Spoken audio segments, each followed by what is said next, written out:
people love the silent masked killers. I do have this thing for serial killers. Every time you make it through a horror movie, you're almost like the heroes who have made it through the movie themselves. You identify with them, but you love the monster. You can't kill the boogeyman. Iconic masked maniacs stalk our nightmares. Join us as we take a stab at counting down the 13 most frightening movie killers in history. These are the Great American Slashers. Rob Zombie said that these guys, Michael, Jason, Freddy, they're the new Universal monsters. They're the new Dracula, Frankenstein, Wolfman. These characters become so iconic just by simple outlines. Like, if you say hockey mask, they immediately think of Jason Voorhees and not actually the game hockey itself, which is pretty out of this world. The monster has to have a sense of inevitability. The monster has to have a sense of being unstoppable, of being an embodiment of evil. These are, sort of the boogeymen of our time. The violence and the mortality in horror films reminds us that we're still alive. Teenagers love these movies so much because all they're sold these days is you're going to live forever, be thin and beautiful, bye, bye, bye. The horror movie says, maybe not, buckaroo. I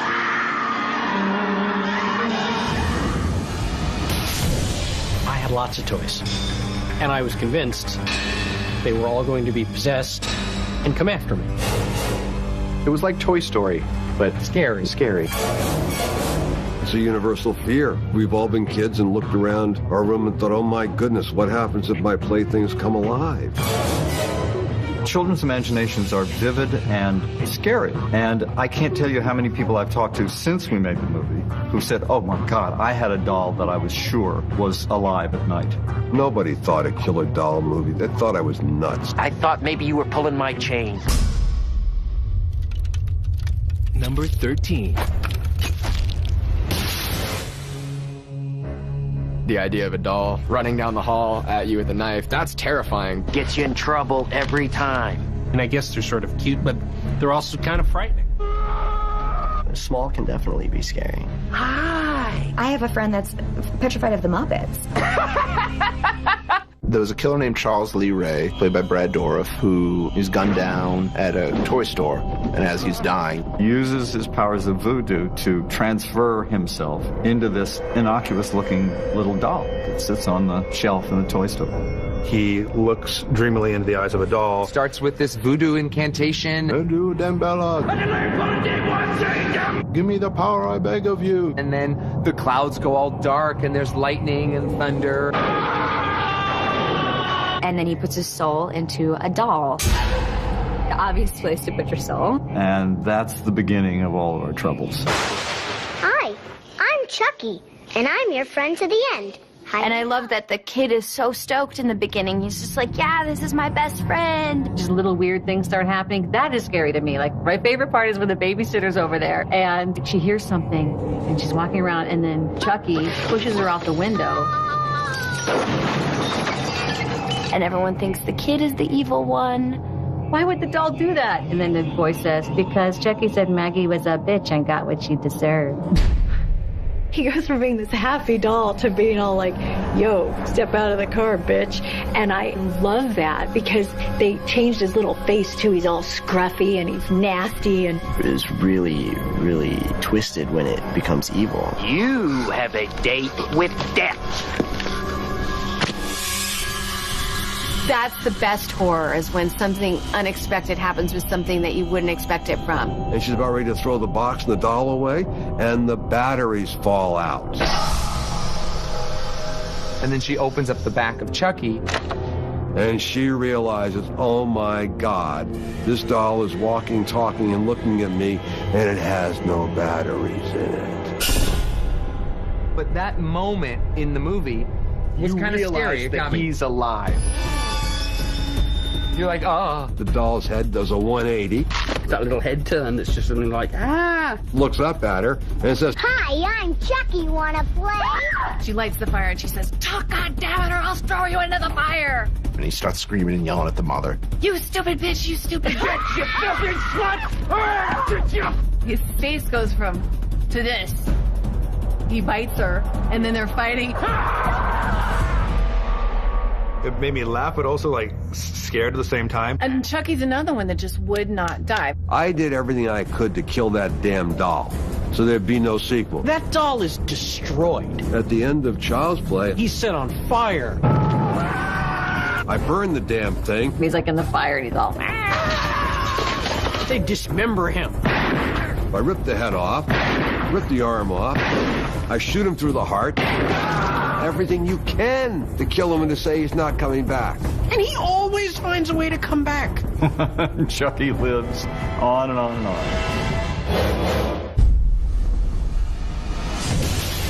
It was a unique take on the horror genre to make it a musical. Horror and musical, they're both very theatrical. Nothing like being killed by someone who's going to sing to you while they do it. Of course. You know, you're already in this fantastical world of people breaking into song. Why not add some blood and guts into that? Number 12. Sweeney Todd is this super gory, R-rated slasher movie, essentially, but where the characters bust out into song every now and then. It's kind of hard to be scary when every 5 minutes you're just kind of bursting into song. It's basically about a serial killer. It's Todd now. Sweeney Todd. Sweeney Todd is probably one of the few musical serial killers who sings, who also has a day job as a barber. Of course, played by Johnny Depp, so it's hard to be like, oh, you hideous, hideous being. Johnny Depp is kind of creepy as Sweeney Todd. He proves he could sing, but he makes such a sympathetic character out of this mass murdering psycho. Because at first you're sort of rooting for Sweeney. You sympathize with him. We identify with him because he is getting revenge. And he will have his revenge. Everything was taken from Sweeney Todd, his beautiful wife and his young daughter. Sweeney Todd comes back filled with revenge. He opens up a nice little shop. Right. He starts to cut hair and give shaves once again. He's an entrepreneur. To give you without a penny's charge. The closest shave you will ever know. Sweeney Todd's weapon of choice is the razor blade, which is used for shaving. It's just a unique weapon. It's just a scary thing to have. You're sitting in a chair and you think you're going to get a shave or haircut, and, lo and behold, there's Sweeney with his knife, and it's like... I don't do the haircut. Just goes... slits their throat with the razor, and then hits his chair, and they fall back. And then Helena Bonham Carter, to revamp her pie shop, she turns the dead bodies into minced meat and makes these amazing pies. Mrs. Lovett has the worst pie shop in London. Trust me, dearie. It's going to take a lot more than ale to wash that taste out. There are certain dilemmas for serial killers. And number one is how do you get rid of the evidence? So what do we do with all the bodies? Let's eat them. And profit of it. Their meat pies weren't selling. So, I needed an angle on it. They chop them up, they turn them into pies. Yeah, everybody wins. Why let good meat go to waste? A huge hit in the neighborhood. Like, they're so tasty. No victim goes to waste, but inevitably they're making their way back into society, which is quite twisted. Don't have enough meat pies in America. I'm always saying. It's one thing to be a murderer, but then to serve the people up as pies is just genius. Meat. Lots and lots of meat. Chewy, sinewy. Do what you can to survive in this economy. Sweeney Todd is not a straightforward horror movie, but it has so many horror elements in it. There's so much blood in that movie. It's really graphic, and I know it's Tim Burton, so he's very, it's big, it's colorful, it's in your face, it's squeamish, and the blood pouring down in between wood and dripping, and gushing. He embraced that Grand Guignol style so that when the neck was sliced, it's an excessive amount of blood. And it's shiny, and it's red, and it's macabre and beautifully poetic and just disgusting, all mixed into one. There she is. I think Tim Burton has a patent on Gothic. You see his brand all over any of his work. And that's what you sign up for. When you go, you are expecting Johnny Depp, Helena Bonham Carter, and Stripes. That's pretty much what you get in any Tim Burton movie. He's brilliant and dark and a total character and extravagant and, out there.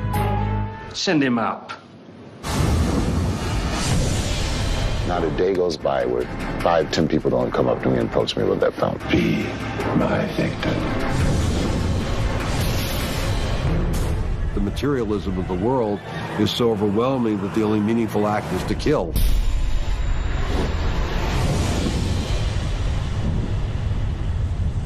I don't know.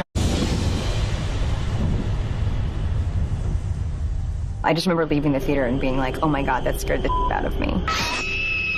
The script was really detailed for what would have normally been just a slasher movie. That character was just so dark and so omnipresent. Number 11. It came from Clive Barker, who is, apart from Stephen King, the most prolific and respected horror author that we have, really, in our generation. And he created a new horror icon. You go see Candyman, and the first time you hear the drill, Candyman, you've heard it before. Somewhere. Somebody told it to you in junior high school, middle school, or at a sleepover, or at camp. If you're frightened of the boogeyman, that if you believe in it enough, then the boogeyman will manifest. And I think that some of that is what's going on with the Candyman. Who hasn't gone to a bathroom and done the whole Bloody Mary thing and dared their friend? Then he will appear and usually kill you. So I don't know what the motivation would be to actually say. your gullet. If enough people believe in it, it becomes reality. The Candyman will come is something that none of us would have ever thought when we were playing those games, you know, at slumber parties in the middle of the night. I'm not scared. You scared? I'm not scared. I wasn't afraid to try it. Let's both do it. Candyman. Candyman. Candyman. Don't say it again. You never say it the 5th time. Candyman!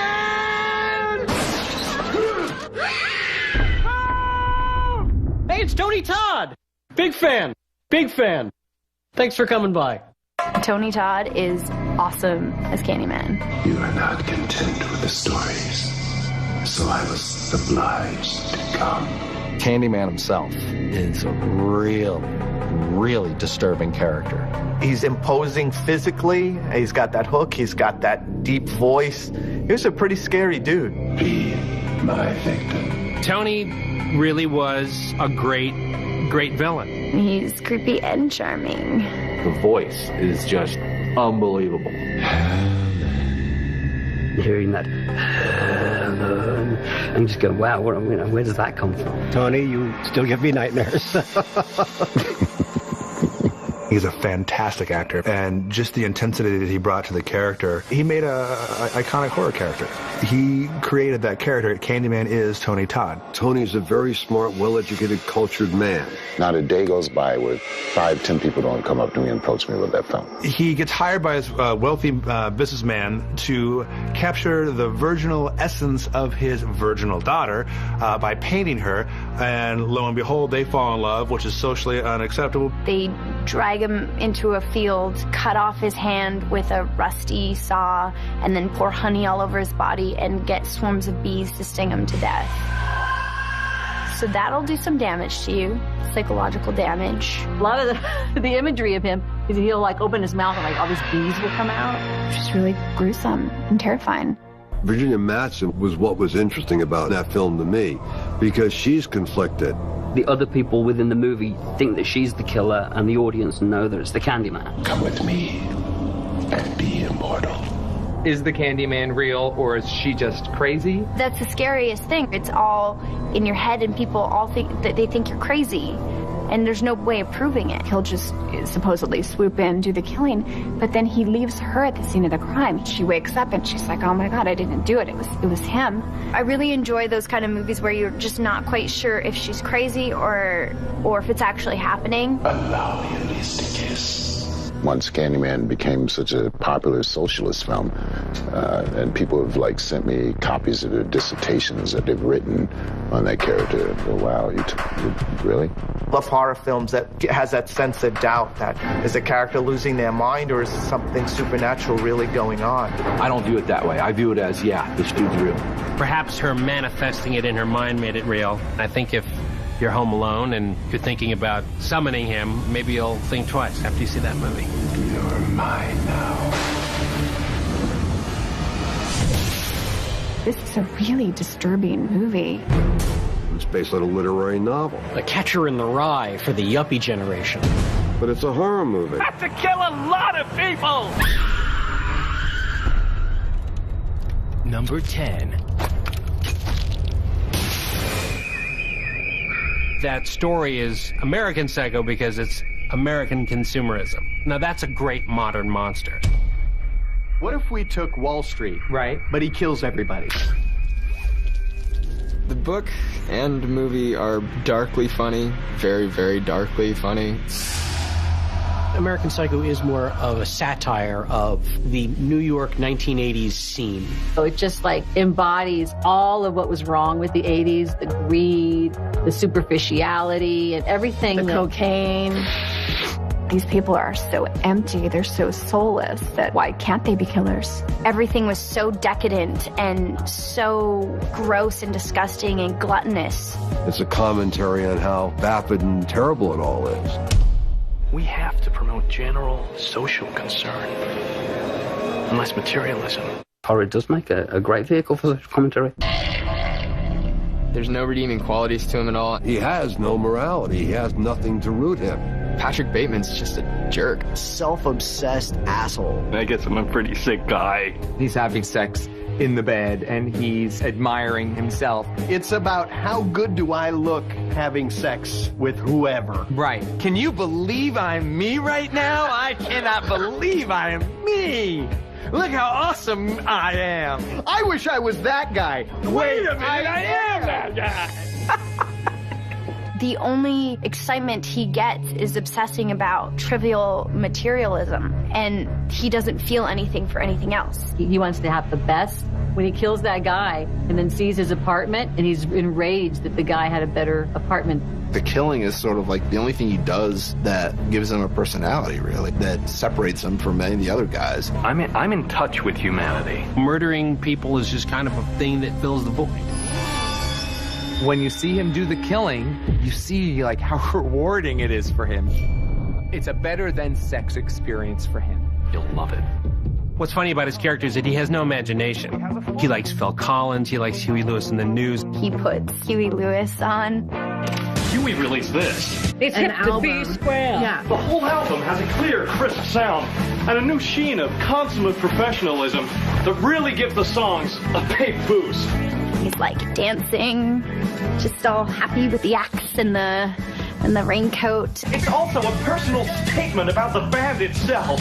He's just like, oh, and this is this, and I'm crazy, and I'm really happy. I'm about to kill you, and you have no idea. Hey, Paul! Just like that. So it's incredibly disturbing. Maybe it's just Huey Lewis in the News and Phil Collins will do that to you. Anyone who's ever worked in an office wishes that they could have a Patrick Bateman moment and invite their coworkers over and kill them with an axe. The one scene where Christian Bale is chasing the girl. Chasing a hooker with a chainsaw held at crotch level. It's going up like this, so it's like, oh, with blood, you know, running down the thing. It's an extension of his masculinity. I would not want to wield a chainsaw naked under any circumstances. That's dangerous.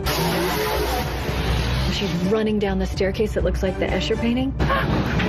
It's winding, winding, winding, winding. And knows that he can't catch up. You're just thinking, Like how is he going to do it? Dangles it. Where's it gonna go? Where's he gonna go? And he times it perfectly. Boom! Nails her with the chainsaw. And I'll be darned if that sucker didn't land straight in the middle of her back. And he's so excited, and he lets out that primal yell. Don't want to live in that building. I know my behavior can be erratic sometimes. He's literally soul dead in a world that has lost its moral compass. I mean, that's hard.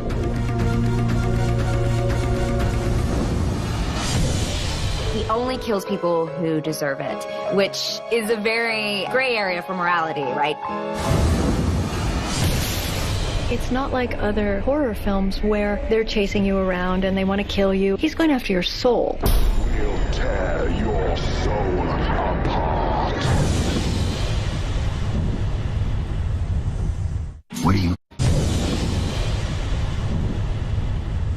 He's mad, he's a serial murderer, he's a psychopath and everything else, but he's killing the bad guy. And what's wrong with sending a serial killer after a bad guy? He's the first bad guy that you can get behind and legitimately like for all the right reasons. Number 9. I heart Dexter Morgan. He is so amazing. I love him. Best serial killer ever. The hook to Dexter that's so great. It's that great revenge fantasy we all have. Isn't this what heroes do? Avenge lost loved ones? Dexter is a serial killer who kills other killers. He is a functioning sociopath, if there is such a thing. He's just one away from being the monster. He only kills people who deserve it, which is a very gray area for morality, right? If you're gonna have to murder somebody, why not murder bad people? A jar of blood. Dramatic, cryptic, playful. Could it be him?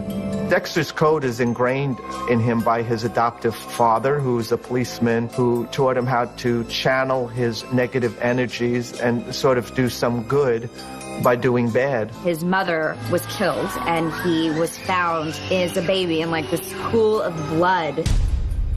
The man who became his father, who raised him, was one of the cops that found him at the scene. Dexter was developing psychopathic behavior, like killing animals, torturing them. He can't necessarily control these urges that he has, but he has to find a way that he can deal with them in a way that might be a little more acceptable by society. I never expected to get better. His father says there are bad people out there who do bad things that the police can't get to. And so you can harness your dark passenger, he calls it, to kill the bad guys. Dexter was one of those things when I heard the premise, I went, oh, of course, a father realizing that his son is a sociopath. And instead of trying to put him away, he tries to make it work for good. Harry taught me to lie and keep my darkest secrets from those around me. It's basically like having a really aggressive child who wants to fight and hurt people, but you send them to martial art class to get that energy out in a productive way. He creates this killer good guy superhero. He functions as a positive force in society. He takes away the garbage. He protects people that are deserving of that, and he eradicates the threat. He pretends to be like everyone else, but he doesn't really care. And they use the narration in a very cool way, because the narration is always honest, and they'll, right before or right after he says something that's a lie, you'll get the narration that, you know, is what he's really thinking. But he loves to hear about their crimes, like, oh my gosh, this killer, he drained the blood from her body. How did he do that? You know, he's excited by this. He's fascinated by what he does. He has a passion for his work. He's sort of a model citizen. He also solves murders or sees murders that normal people don't, because he thinks like them, and he can spot out serial killers. Well, no matter how you slice it, he's still no Quincy. He was the best. When it comes to forensics, come on, no matter how you slice it. What I love about Dexter is everybody deserves to die. It's this great hook. And then there's the great character. So you forgive it a little bit. So it becomes this sort of vigilante fantasy. We're fine with him killing. Kill that guy. What's wrong with us as a society where we watch a show season after season, we love it, and we're like, he's the killer every show. You can certainly say that our sense of right and wrong and black and white has certainly turned to gray a bit, hasn't it? If we all decide to kind of give people like Dexter a free hand, then I think that we're going to just kind of devolve into chaos. The Books of Blood, Clive Barker, when all that came along, I just remember going like, everything's changed, everything's different. Scared the bejesus out of me, creeped me out, and it was the sadomasochism of that got to me. Really got to me. It's not like other horror films where they're chasing you around and they want to kill you and they want to hurt your flesh. He's going after your soul. This isn't just earthly death. With Pinhead, your torture is eternal. We'll tear your soul apart. Number 8. Hellraiser marks a real shift in horror. Clive really pushed it. on a lot of levels. And he really came up with a great thing, I think, with the Hellraiser concept. Hellraiser became popular for the most part on the strength of the Pinhead character played by Doug Bradley. We have such sights to show you. Clive Barker offered him a couple of roles in the film, and Doug's attitude was, well, if I'm covered in makeup and the film sucks, no one will know it was me. The greatest choice he ever made was playing the guy covered in makeup. One of the things that makes Pinhead so enduring and so frightening is how intelligent he is and how well-mannered he is. You solved the box. We came. Now you must come with us. There's a regality to it, which also kind of goes into the character and makes Pinhead scary. Some of that is Doug Bradley, I think. I mean, probably 99% of it is Doug Bradley. Who are you? Explorers in the further regions of experience. Demons to some, angels to others. He's more reserved. He's British. He has a certain elegance and a certain calm. This isn't for your eyes. He's minimalist in his approach. No time for argument. Would Pinhead really be the same with a southern drawl? Maybe. I just don't know if your suffering will be legendary even in hell would sound quite the same, you know? Oh, no.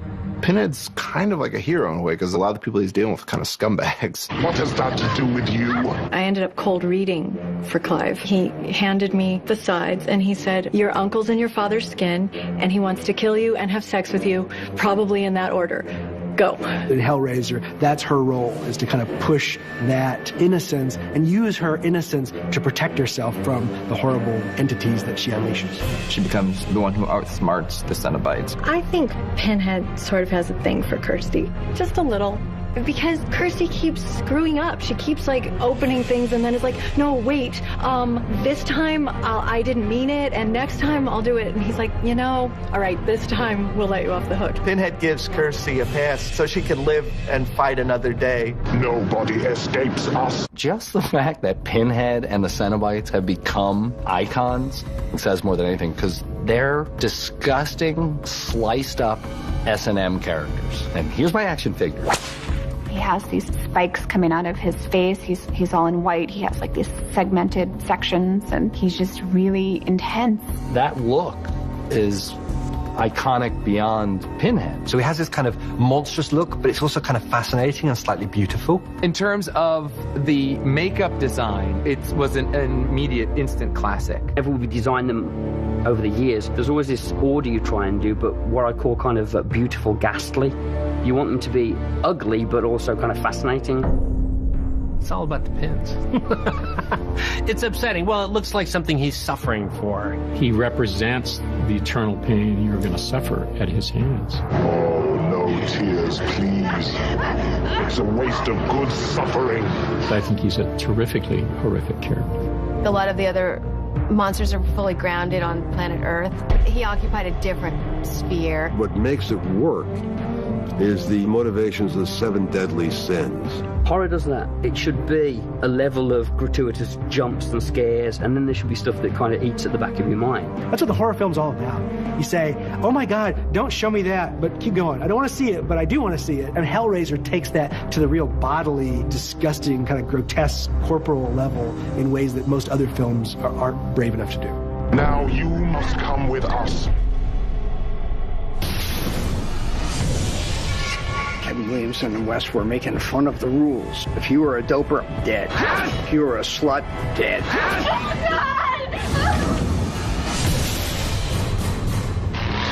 I was getting ready to swing that saw and see how close I could get it to Toby. You guys are... Do you like scary movies? Uh-huh. It really was a groundbreaking horror movie. More of a game, really. It was funny. It's so fun to watch, and it's scary at the same time. I'm getting scared. It inspired pretty much every horror movie that came along after. Number 7. I'm obsessed with Scream. It's balancing of comedy and also having a serious slasher put together. You're laughing 1 second, but then you're terrified the next. Set the bar for kind of other movies. Hello. The opening sequence with Drew Barrymore is great. That's like classic, really good, well done horror. Drew Barrymore answers the phone, and there's a guy who asks, what's your favorite scary movie? Every time that phone rang, she got this much closer to death.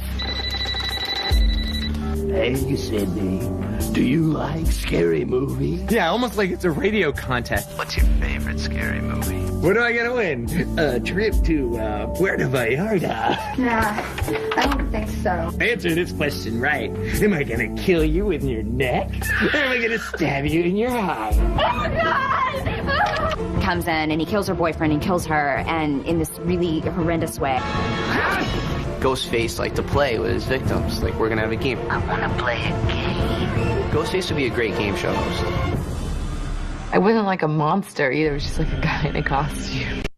That's the brilliance of The Mask, is that it could be anyone. It's a great mask because it actually kind of fits the theme of the movie, where it's scary, but there's something a little goofy about it, too. The Ghostface costume is without doubt the stupidest costume to ever wear if you're ever going to kill anyone. It's this long dress that of course you're gonna trip on. He is by far the most aggressively clumsy serial killer I have ever come in contact on the big screen. It's an absolute bungling nightmare.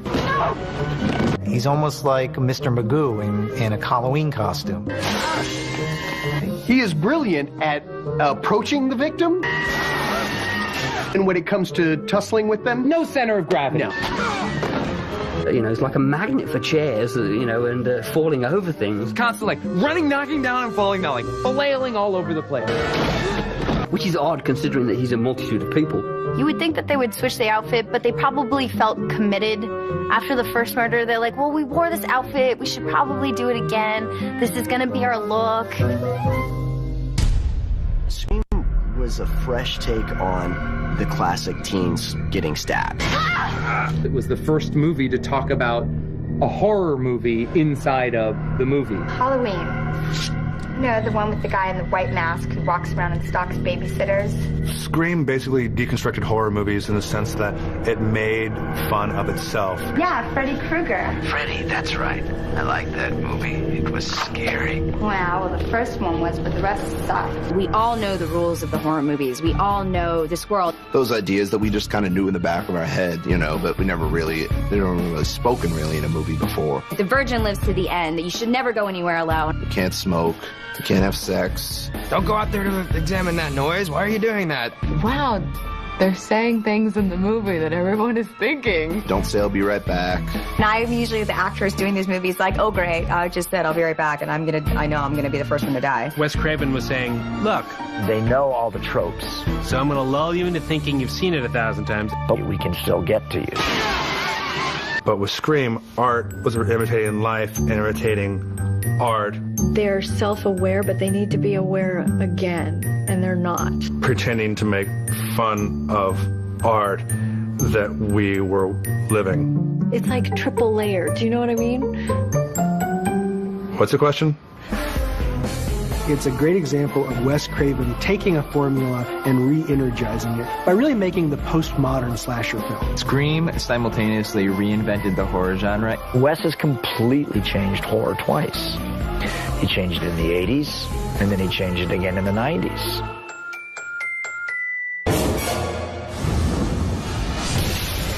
It was probably one of the most intense horror movies I've watched. There are elements in that film that have been stolen by every A-list director working now. It was the most difficult, miserable thing I've ever worked on. That said, it was also probably the greatest experience of my life. Number 6. Texas Chainsaw Massacre, for my money, is the best American horror film ever made. The original, of course, you know, set the standard for pure madness. The insanity of the filming shows in the film. It got to the point where we weren't in control anymore of what we were putting up on screen. You like this, Dave? I really look at that movie and you've got to believe it's a happy accident. It's such a raw film. It's just an amazing job of creating atmosphere. It's almost an uncomfortable movie to watch.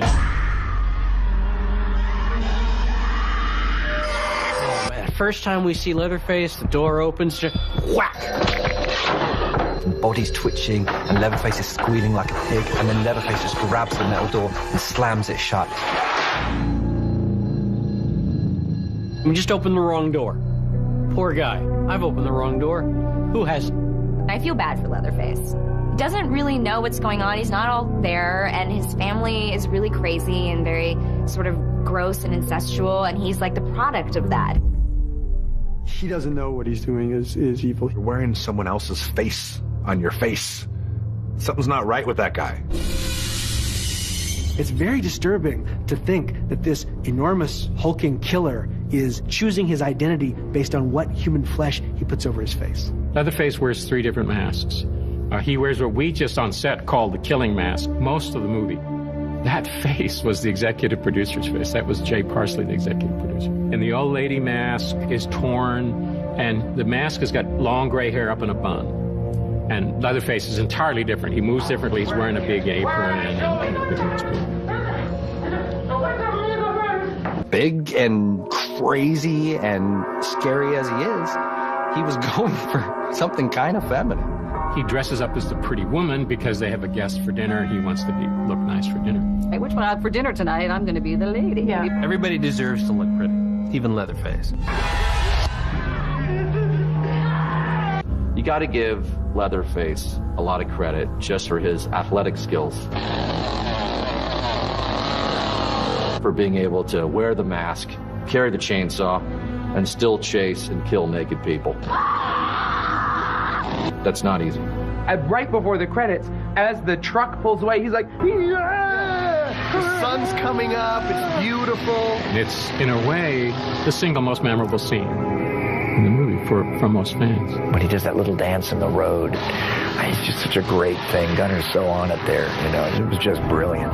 It's just terrifying because it's like you're watching and you're like, what is this dude doing? I don't know if he's doing a Martha Graham dance or if he's sad that he missed her or if he's just sort of self-content. It's almost like, I don't know what else to do. I'm just going to run, circle around my chainsaw.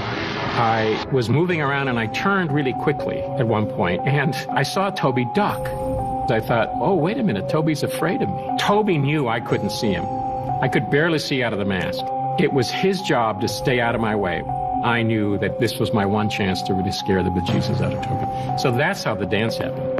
That guy can move. He's very graceful. He's a big guy, and he's all moving with the chainsaw and lyrical, and I that's one of my favorites. It was just an ad-lib thing that worked out pretty well. It feels like this is a film made by insane people, and as it starts to kind of disintegrate, we're left as the audience sort of wondering, how are we supposed to take this? Philadelphia Inquirer ran a front-page story about how revolted people were in the theater. They were throwing up in the theater, leaving and demanding their money back.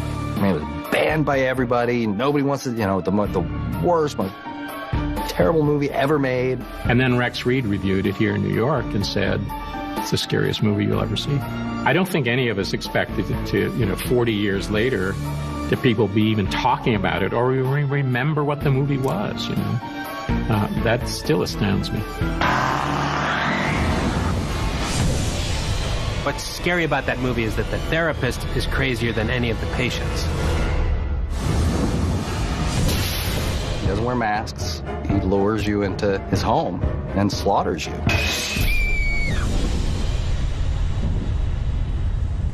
Endless Wings at Golden Corral just got better. You better. An exclusive look of what's on Chiller 13's cutting room floor. Brought to you by Geico. Being a girl in a horror movie is a great thing, because then you might be able to survive to the end. Give me a hockey mask, I'm gonna kill you! What is this dude doing? When Jamie Lee stabs him in the neck, it's kind of funny how he... Oh, God! Good one! Chiller 13's Great American Slashers continues next. Brought to you by Geico. 15 minutes could save you 15% or more on car insurance. Agent... And people say, well, horror films are nothing but trash. You're like, oh, yeah? How about this one? It's a brilliant film. It's a flawless film. The direction, the lighting, the writing, the acting. It doesn't get better than that. Number 5. Silence of the Lambs elevated horror big time, because here was a grindhouse movie that went on to win Academy Awards. Silence of the Lambs is a horror movie. It is an Academy Award-winning horror movie. Deal with it. Hannibal Lecter is a highly educated man who also happens to kill people and eat them. You realize it could be your neighbor next door, could be that kind of person. Hannibal's, he's smart, he's sort of sophisticated, and he's very proud of himself. No, that is incidental. He's like a murderous Batman where he's worked all the different scenarios out of what's going to happen. And he knows what you're thinking 10 thoughts before you actually think it. And Clarice Starling is sent to sort of start talking to him, get his insight on the Buffalo Bill case.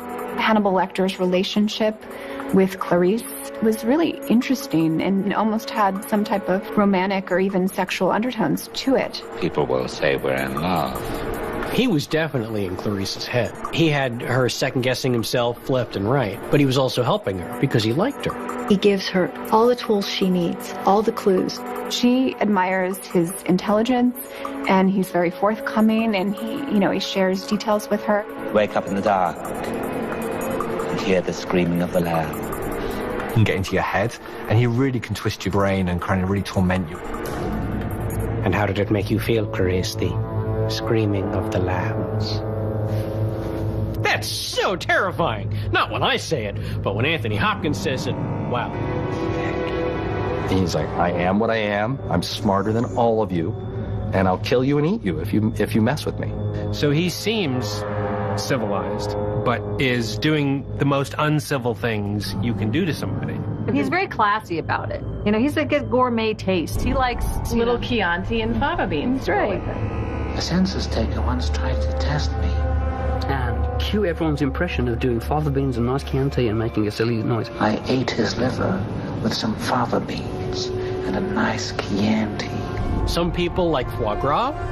Some people like human liver with some fava beans and a nice Chianti. I ate his liver with fava beans and a nice Chianti. I added a lisp just for the fun of it. I want to make it a little more sensitive. The times I've been at a cinema and the person next to me has been answering their cell phone or talking, and I've thought, yes, I'd eat their liver with a nice Chianti and some fava beans, I really would. The juxtaposition of Hannibal's charm and his culture, coupled with the fact that he could suddenly turn at any moment and just violently kill you, makes him fascinating. When he does his killing, it's horrible, it's brutal, it's disgusting. There's a shot where the music's playing, he's washed out white, and he's just bludgeoning. Just bludgeoning, and the blood is hitting the white.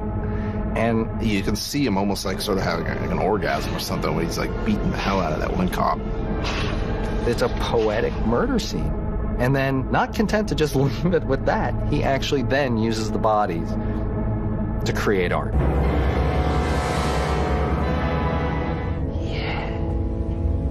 That was good. Take away the cannibalism. That guy's a really neat guy. Probably good for a dinner party as long as you're not the dish. Right, exactly. You have a perfect cross-genre of mystery, whodunit mystery, and psychological horror. It was probably the first of the slasher movies.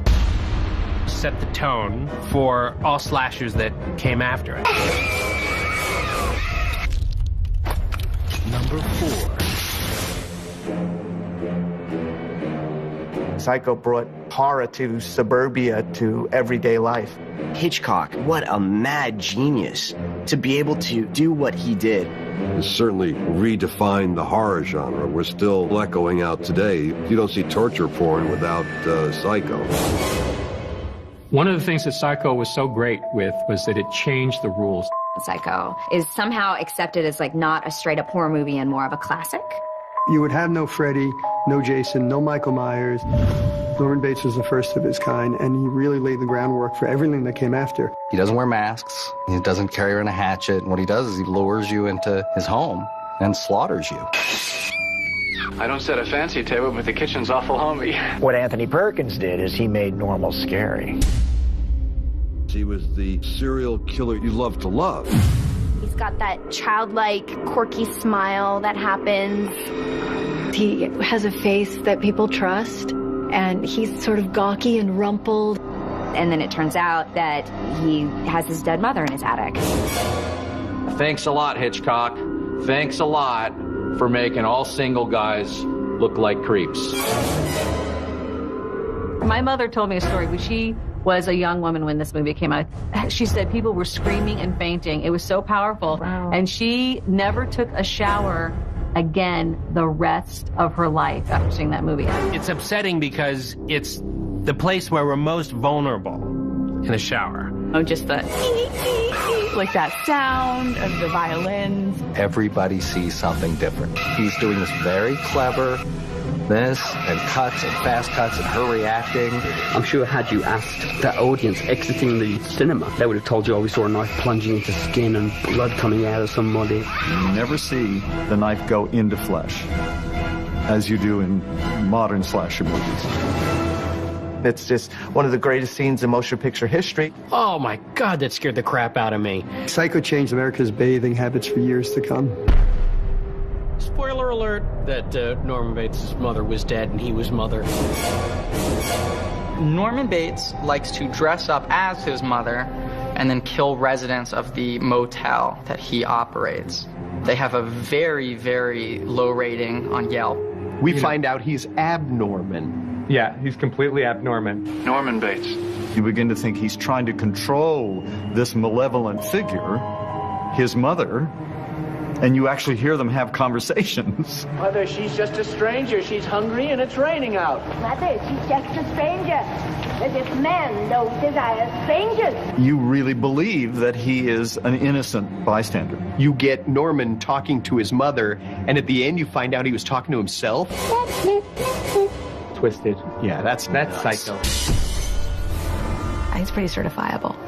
He's got issues, mommy issues, big time. Oh, I do, but I say I don't. He's not aware that he becomes his mother and kills. He clearly could not get over her death, and he is a psycho. It probably started to go wrong when he dug up his mother. That's actually the big step in the wrong direction. My hobby is stuffing things. It's a little obsessive, one might say, but come on, who doesn't love their mother? He's the product of bad parenting. That seems to be the case in a lot of these horror films. It's even more of a tribute to Hitchcock that the movie still holds up to this day. Viewers today are so inured to the effects of a horror movie, to the violence and the bloodshed. It was the first time, really, on film that you could see this kind of thing. Psycho will always stand the test of time. It's the kind of film you could revisit again and again and see little gems that you might have missed before. Why, she wouldn't even harm a fly. Jason's gonna what? Jason's gonna run. I said, nah. I don't think Jason runs. I think maybe it was Deborah said, you know what, let's set it on Halloween night.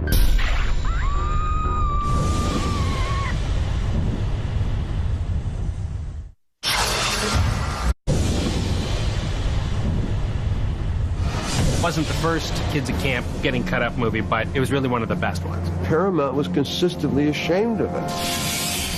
It was this embarrassing ripoff that kept on being this gusher of money.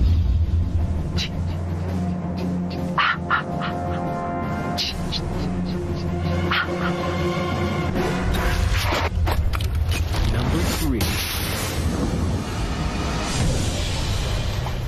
Imagine a world in which you're a little kid and there's a monster under the bed, and your mother comes in and says, look, there's no monster under the bed, and then you go to sleep. But in this movie, there is a monster under the bed. There's somebody in the closet or somebody in the shadows. Camping with your friends at the lake, and some crazy person comes. That's scary. Anybody who watches Friday the 13th, in their memory, they just go, Jason is the killer. But, is he? No. Nope. Who's the killer then? It's Jason's mother. And then the sequels just picked up without really explaining it, that Jason lived. I was very hard to convince that using Jason was a very good idea. I mean, it shows how incredibly dumb I was. Oh, well, all right, we'll do the Jason character. We'll see how that works out. Part 2 introduced Jason as the killer, but he had the sack over his head, which isn't as iconic. In the third film, they finally introduced that iconic hockey mask, which we see from that point on. Hockey mask is definitely a scary mask. It wasn't scary before Jason, but it's terrifying now. There's something genius about the hockey mask. The first thing you see in a darkened room is going to be this white shape coming towards you. He seems invincible and anonymous and omnipotent and all the things that as individual human beings we're not. So that's inherently terrifying. He's able to take bullet hit after bullet hit and stabbed and punched and poked, but I guess that's just a sense of evil, and evil cannot be killed. There's something really punk about Jason. He's like the Energizer Bunny. You can blow him up, you can drown him, you can snap his neck, stab him. He will not stop. He's not going to tell you what his motivations are, nothing. It's just, you are in his field of vision, you're dead. Wanted to be left alone and just do his own thing, and then these kids came into his area and he kind of gets backed into a corner and is forced to murder them profusely. No teenagers are safe, especially if their teenagers like having sex. Sexy teens, he really hates them a lot. The parable is if you do drugs or you smoke, you have premarital sex, you're going to get murdered. Jason's out there to make sure that kids today have good morals. It's like we're doing our own modern grim fairy tale. Friday the 13th really brought the A-game up in terms of the creative killings. He's got the machete, but, he uses everything. At one point he uses a weed whacker. People are just thrilled by the innovation of the way he kills people. My favorite Jason kill, and this is one of the earliest ones I ever did. The sleeping bag kill. The Hodder picks Camper up and slams him against the tree. It was shocking. You didn't really know what was going to happen at the time. I pick her up in the sleeping bag, slam her against a tree, and just walk away. He doesn't even move that quickly, but he still manages to catch all these hapless victims somehow. I don't see how you're walking with such purpose. You're ever going to catch up to someone who's running. I guess maybe he just counted on them tripping a lot. It'd be ludicrous that he never runs and they take off like a bat out of hell and he still catches them. I don't really care that it doesn't make sense. I just don't think it's scary to see Jason running. So I never did a shot run. Jason was the original power walker. My main focus was to make it look natural. I didn't want to look like I was acting.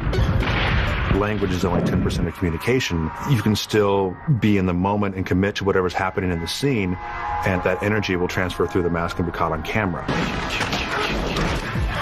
Right before a scene where someone's going to die, and I'll do something off the set, like smash my head against a wall or something and start screaming and talking to myself and making weird noises, and they're sitting over there saying, oh my God, he's about to kill me now. And he looks like he's really into it so much, so now they're on edge, and I think it's more convincing by the time we roll the camera. And even if it isn't more convincing, it's entertaining for me, and that's the most important thing. Kane Hodder is a big part of why the character has been so popular. Maybe sounds crazy, but absolute honor. That character I watched for years, and now I'm playing that character. That is crazy. So I'm going to do everything I can to do it justice and have fun with it and try and make it as good as I could. I never, ever expected a series to come out of it, or that ultimately Jason would become iconic. I never dreamed that. There was absolutely nothing about it that made you think it was going to be anything. Anybody who says they knew that this was going to be this monster, nobody knew anything. Very simple idea about a psycho after some babysitters. On Halloween night. That's it. That's the pitch. And it's brilliant. Number 2.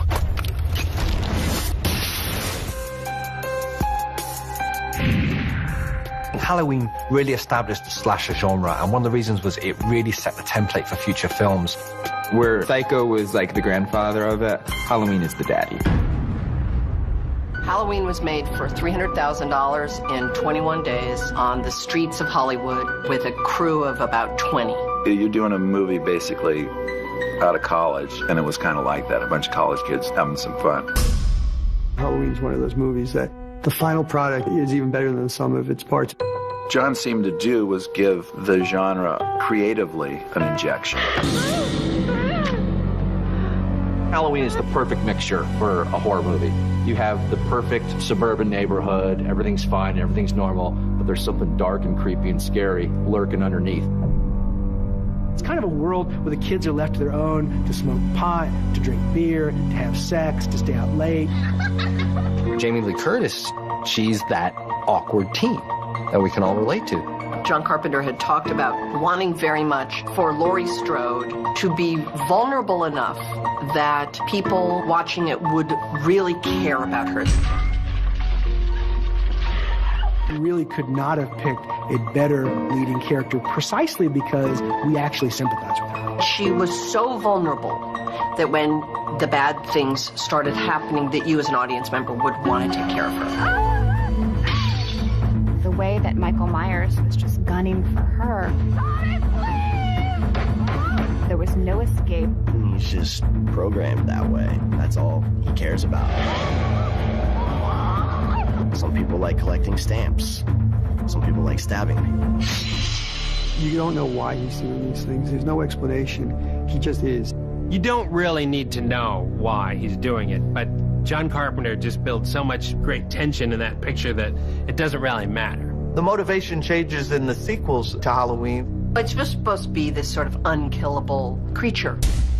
That's all just sort of like, hey, we've got a hit movie. What are we going to do with it? Well, I don't know. Let's make him her brother. Okay, good idea. People living in suburban America where things are very generic and abstract and characterless. In some ways, Michael Myers is the perfect suburban killer. The mask is what really accentuates that by hiding his true self from the viewer. On one level, why this film worked and why it's scary, a lot has to be given to Tommy Wallace and his design of the character. He came up with the concept of going to get a ready-made mask, which was a Captain Kirk mask. Painted it white, stuck some hair on it, and that was it. Why he has a William Shatner mask? He must be a Star Trek fan. I knew John quite well. I went down to see what they were doing. I said, well, why don't you be the guy then? I'll give you $25 a day. You can sit around and make notes and then walk around. And that was really it. It was very casual. And I said, well, wait a minute, this is my first time. What is my motivation? You know, some stupid actor thing. And he just said, just walk across the street. He had no direction at all in terms of how to walk, what to walk. It's just walk across the street and I'll see what it looks like. And if I don't like it, I'll do it again. John eventually made the point that he liked the way I walked. I don't know if that was in hindsight. The head tilt is one of the eerie signatures of the character, and it's not just stab and leave. There's always that little head tilt, you know, which again got overdone to death in the following films. It's like, well, he does it every time now. Like he's so scared, just checking it out. Like, quizzical. Yeah, that was very much John just going, okay, just tilt your head one way, now tilt your head back. That was really powerful because there was no emotional attachment to that. Was it a happy accident that became literally a trademark of the character from then on?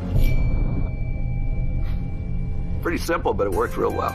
You can watch it in '78 or you can watch it now, and I don't think it's lost anything. I think it's still really compelling. There were films that had used that formula before, but Carpenter's Halloween perfects it. Creates the perfect masked boogeyman, creates the equation of sin equal death, creates the whole idea of stalk and slash, and that would dominate horror films really for the next 20 years. Robert Englund actually said, oh, well, Wes Craven, you know who that is, right? I said, I'm not wearing this hat, guys. Read all about it. Robert Englund quits Nightmare on Elm Street. Good night. 1, 2, Freddy's coming for you. 3, 4, better lock the door. 5, 6, grab your crucifix. 7, 8, gonna stay up late. 9, 10, never sleep again. And now, our #1 great American slasher, Freddy Krueger. Nightmare on Elm Street is just a brilliant concept. Nightmare is the key word there. I had them for months, if not years. And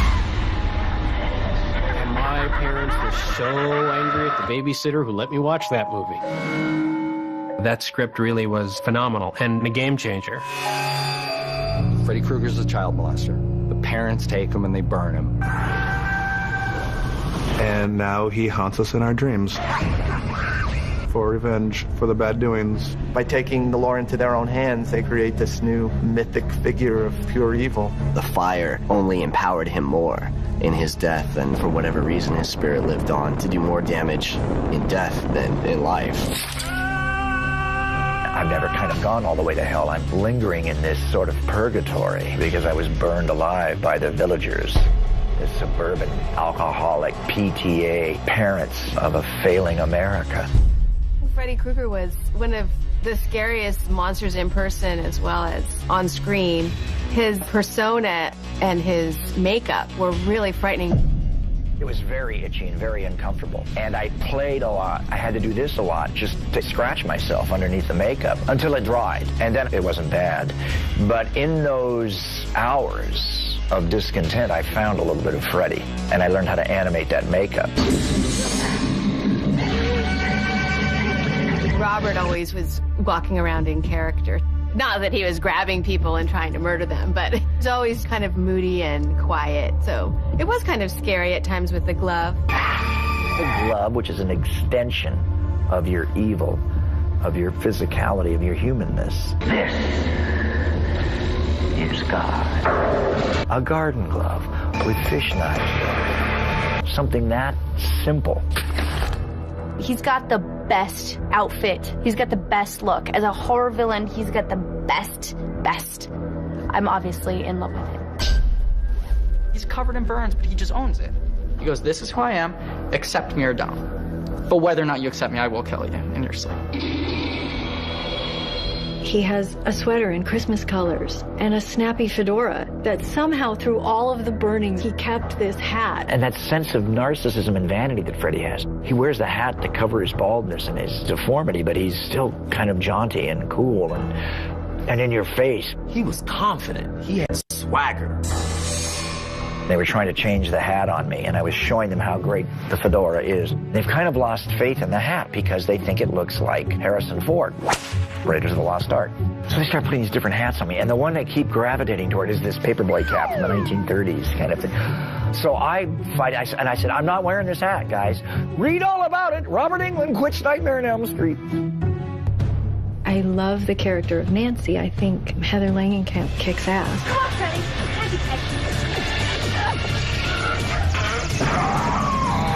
She goes into his realm and she takes her power. Nancy is one of our first proactive final girls.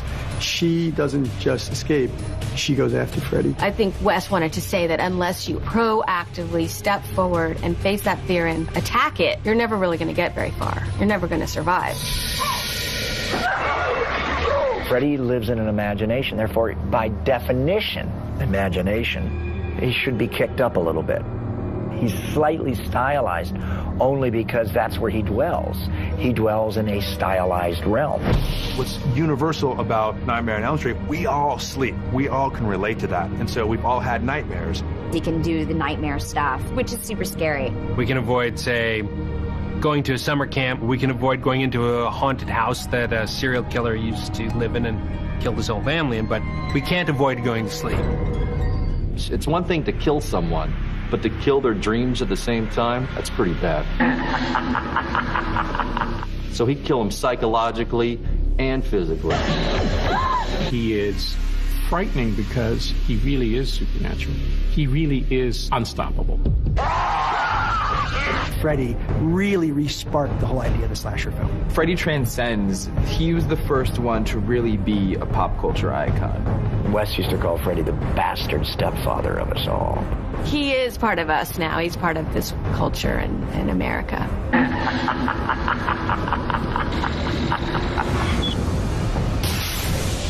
My version of Sweeney Todd, The one that I am an expert on is he's a demonic barber of Deville.